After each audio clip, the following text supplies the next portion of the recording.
both types of names. We did a mock-up prototype here. We wanted to picture, if possible. Again, that's not always easy or possible, but as much of that information as we could get, that would be great if possible.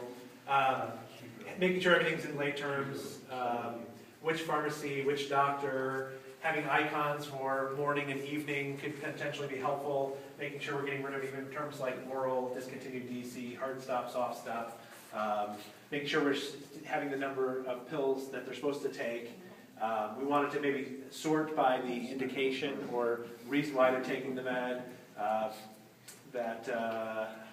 What else?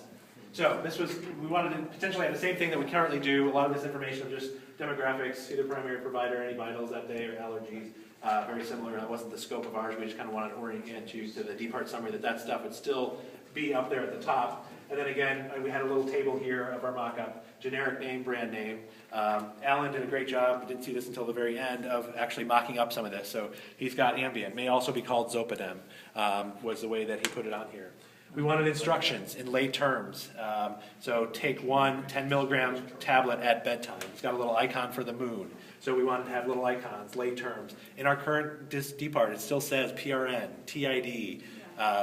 Patients have no idea what, we've got some printed off in the last week that still say some of that.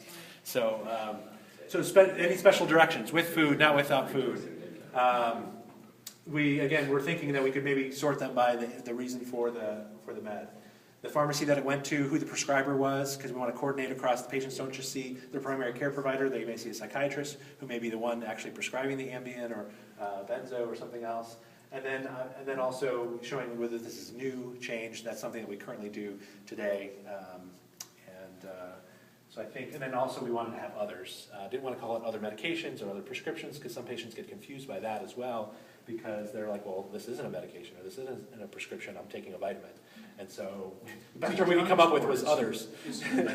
And so we wanted to make sure that was included in this as well. One of the